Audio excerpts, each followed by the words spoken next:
Hello guys, so how to copy a Google Sheet.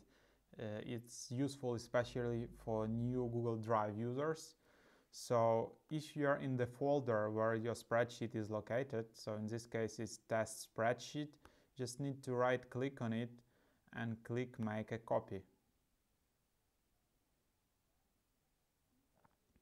And this way this copy was created. Another option would be just to go to spreadsheet,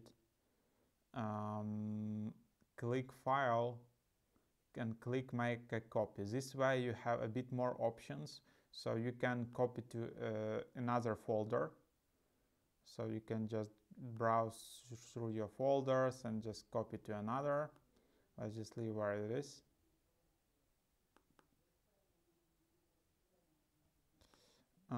Then you can select to share with the same people. So if you shared this document, you can share it again with same people, and also you can copy comments. So if you have some comments in this document, you can do that as well.